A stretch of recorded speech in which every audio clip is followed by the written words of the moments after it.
ಒಳ್ಳೆಯ ಸುದ್ದಿನ ಇವತ್ತು. ಗುರುಗಳನ್ನು ಬಹುಶಃ ನಾವು 10-15 ವರ್ಷಗಳಿಂದ ನೋಡ್ತಾ ಇದ್ದೇವೆ.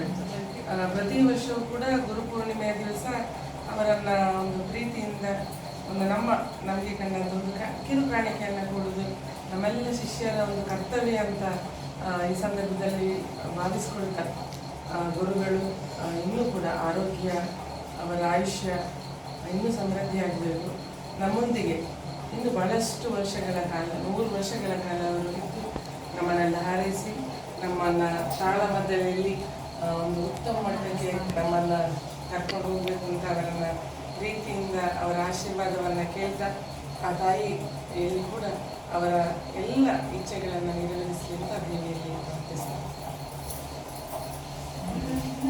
ಗುರುವಿನ ಗುಲಾಮನಾಗುವ ತನಕ ದೊರೆಯದನ್ನ ಮುಕುತಿಯನ್ನು ಹಿರಿಯರ ಮಾತಿದೆ. ಅಂತೆಯೇ ವೃತ್ತಿಯಲ್ಲಿ ನಿವೃತ್ತರಾದರೂ ಕೂಡ ನಮ್ಮನ್ನೆಲ್ಲ ತಾಳಮದ್ದಲೆಯಲ್ಲಿ 10 ವರ್ಷಗಳ ಕಾಲ ನಮ್ಮನ್ನು ಪಳಗಿಸಿ 45 ಕಡೆಗಳಲ್ಲಿ ಪ್ರದರ್ಶನ ಕೊಡುವ ಯೋಗ ಭಾಗ್ಯವನ್ನು ಒದಗಿಸಿಕೊಟ್ಟ ಗುರುವಿಗೆ ನಮನವನ್ನ ಸಲ್ಲಿಸುವ ಸುಯೋಗ ನಮಗೆ ಬಂದಿದೆ.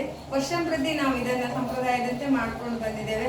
ಗುರುಗಳು ಶತಾಯುಷಿಗಳಾಗಿ ದಂಪತಿಗಳು ಅವರ ಆರೋಗ್ಯವೂ ವೃದ್ಧಿಯಾಗಲಿ, 100 ಕಾಲ ಸುಖವಾಗಿ ಇರಲಿ, ನಮ್ಗೆ ಹೊಸ ಪ್ರಸಂಗಗಳ ತಂದುಕೊಟ್ಟು ಬೇರೆ ಬೇರೆ ಕಡೆಯಲ್ಲಿ ಪ್ರದರ್ಶನ ಮಾಡುವ ಯೋಗ ಭಾಗ್ಯ ಬರಲಿ. ಹಾಗೆ ಅವರ ಧರ್ಮಪತ್ನಿ ಹೇಳಿದ್ರು ಮನೆ ಸಭೆಯಲ್ಲಿ, ನಮ್ದು ದಶಮಾನೋತ್ಸವ ಆಚರಿಸಬೇಕು ಅನ್ನೋ ಸಂಭ್ರಮ. ಆ ದಶಮಾನೋತ್ಸವ ಆಚರಿಸುವ ಯೋಚನೆಗಳು ಕೂಡ ಗುರುಪೂರ್ಣಿಮೆಯೆಂದು ಸಾಕಾರಗೊಳ್ಳಲಿ ಅನ್ನುವ ಶುಭಾಶಯಗಳನ್ನು ಹೇಳ್ಕೊಳ್ತಾ ಗುರುವಿನ ಆಶೀರ್ವಾದವನ್ನ ಸದಾ ಬೇಡ್ತಾ ಇದ್ದೇವೆ ನಾವು. ಶ್ರೀ ಗುರುಭ್ಯೋ ನಮಃ. ಹಿಂದೆ ಗುರು ಇರ್ಬೇಕಂತೆ, ಮುಂದೆ ಗುರಿ ಇರ್ಬೇಕಂತೆ.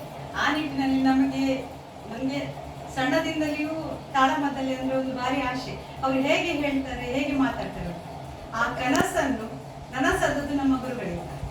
ಹಾಗಾಗಿ ಈ ಮಟ್ಟಕ್ಕೆ ಬಂದಿದೆ. ನಾವೇನೇ ನಂಬೆಗಾಲ ಇಡುವುದಷ್ಟೇ. ಇನ್ನೂ ಎತ್ತರಕ್ಕೆ ಇರ್ಬೇಕಾದ್ರೆ ಗುರುಗಳ ಅನುಗ್ರಹ, ಸದಾ ಮಾರ್ಗದರ್ಶನ ಸದಾ ಇರ್ಬೇಕಂತ ಹೇಳಿ ಅವರಿಗೆ ಇನ್ನಷ್ಟು ಆರೋಗ್ಯ, ಆಯುಷ್ಯ ಎಲ್ಲ ಕೊಟ್ಟು ದೇವರು ಕಾಪಾಡಲಿ ಅಂತ ಹೇಳಿ ನನ್ನ ಪ್ರಾರ್ಥನೆ. ಗುರು ಬ್ರಹ್ಮ ಗುರು ವಿಷ್ಣು ಗುರುದೇವೋ ಮಹೇಶ್ವರ ಗುರು ಸಾಕ್ಷಾತ್ ಪರಬ್ರಹ್ಮ ತಸ್ಮೈ ಶ್ರೀ ಗುರುವೇ ನಮಃ. ನಮಗೂ ಹಾಗೆ ತಾಳಮದ್ದೆ ಏನು ಅಂತಲೇ ಗೊತ್ತಿಲ್ಲದವರಿಗೆ ನಮಗೆ ತಿದ್ದಿ ತೀಡಿ ಚೆಂದಾಗಿ ನಮಗೆ ಅದನ್ನು ಹೇಗೆ ಹೇಳೋದು ಎಲ್ಲ ಹೇಳಿಕೊಟ್ಟು ನಮ್ಮನ್ನು ಇಲ್ಲಿ ತನಕ ತಂದು ನಿಲ್ಲಿಸಿದ್ದಾರೆ. ಅವರ ಇದರಿಂದ ನನಗೊಂದು ಅವಕಾಶ ಸಹ ಬಂದಿದೆ. ಒಂದು ಕಾಂಪಿಟೇಷನ್ಗೆ ಭಾಗವಹಿಸುವಂಥ ಒಂದು ಕರೆದಿದ್ದಾರೆ ಒಬ್ರು, ನೀವು ಮಾತಾಡುವ ಶೈಲಿ ಚಂದ ಉಂಟು, ನೀವು ನಮ್ಮ ಇದಕ್ಕೆ ಬನ್ನಿ ಅಂತ. ಅದು ಎಲ್ಲ ನಮ್ಮ ಗುರುಗಳ ಮಾರ್ಗದರ್ಶನದಿಂದ ನನಗೆ ಆ ಥರ ಅವರು ಖುಷಿಪಟ್ಟು ಕರೆದಿದ್ದಾರೆ. ನನಗೆ ಅವರು ಕರೆದದೇ ನನಗೊಂದು ಹೆಮ್ಮೆ ಅಂತ ಆಯಿತು. ಅಂದರೆ ಅದಕ್ಕೆ ಕಾರಣ ನನ್ನ ಗುರುಗಳು. ಆದ್ದರಿಂದ ನಾನು ತುಂಬ ಚಿರಋಣಿಯಾಗಿದ್ದೇನೆ ನನ್ನ ಗುರುಗಳಿಗೆ. ನಮಸ್ಕಾರ. ಎರಡು ಹೇಳಿ ಆಶೀರ್ವಾದ. ಶ್ರೀ ಗುರುಭ್ಯೋ ನಮಃ. ಅಜ್ಞಾನದಿಂದ ಸುಜ್ಞಾನದೆಡೆಗೆ ಕರೆದೊಯ್ಯುವವರು ಗುರುಗಳಂತೆ. ಅದೇ ರೀತಿ ನಮ್ಮನ್ನ ತಾಳಮದ್ದಲೆಯಲ್ಲಿ ಉತ್ತಮ ರೀತಿಯಲ್ಲಿ ನಮ್ಮನ್ನೆಲ್ಲರನ್ನ ಪಳಗಿಸಿ ನಾವು ಇಲ್ಲಿವರೆಗೆ 45 ಪ್ರದರ್ಶನಗಳನ್ನ ಕೊಡುವಲ್ಲಿ ಗುರುಗಳ ಸಹಕಾರ, ಗುರು ಪತ್ನಿಯರ ಸಹಕಾರ ಕೂಡ ಇದೆ. ಹಾಗೆ ನಮ್ಮ ತಂಡದವರ ಕೂಡ ಎಲ್ಲರ ಸಹಕಾರದೊಂದಿಗೆ ಗುರುಗಳ ಒಂದು ಆಶೀರ್ವಾದದಿಂದ ನಾವು ಇಷ್ಟು ಮುಂದೆ ಬರಲಿಕ್ಕೆ ಸಾಧ್ಯವಾಯಿತಂತ ಹೇಳ್ತಾ ಗುರುಗಳಿಗೆ ನನ್ನ ನಮನವನ್ನು ಸಲ್ಲಿಸ್ತಿದ್ದೇನೆ. ರಕ್ಷಣೆಗಾಗಿ ಶಾಲನ್ನ, ಹಾರವನ್ನ, ಆರೋಗ್ಯವರ್ಧಕವಾಗಿ ಫಲ ವಸ್ತುಗಳನ್ನ, ಬದುಕು ಸಿಹಿಯಾಗಿರಲಿ ಎಂದು ಸಿಹಿಯನ್ನ ನೀಡಿಯವರನ್ನ ಗೌರವಿಸ್ತಾ ಇದ್ದೇವೆ. ಹಾಗೆ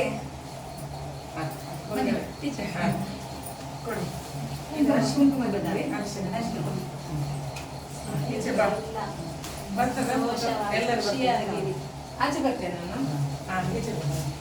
ಕಾಣ್ತದ ಎಲ್ಲರೂ?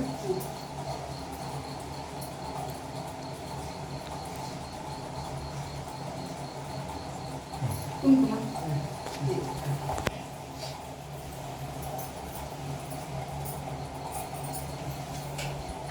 ಸದ್ಯಕ್ಕೆ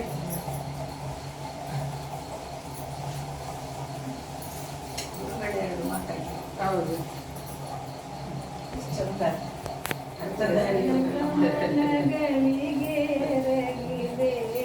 ಆಶೀರ್ವಾದ ಮಾಡಿ.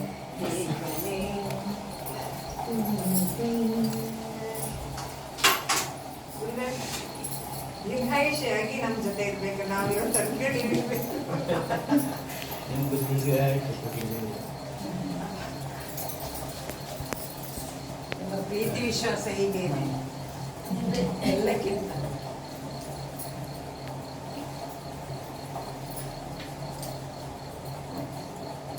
ಸೊಸೆ ಬರುವ ಸೌಭಾಗ್ಯ. ವಿಷಯ ಏನೂ ಇಲ್ಲ. ಯಾಕಂದ್ರೆ ನಾವು ಕುತ್ಕೊಳ್ಳುವ ಚಿಕ್ಕ ಮಕ್ಕಳನ್ನಾದ್ರೆ ನಾವು ತಿದ್ದಿ ಬುದ್ಧಿ ಹೇಳಿ ನಾವು ಕಲಿಸ್ಬೋದು.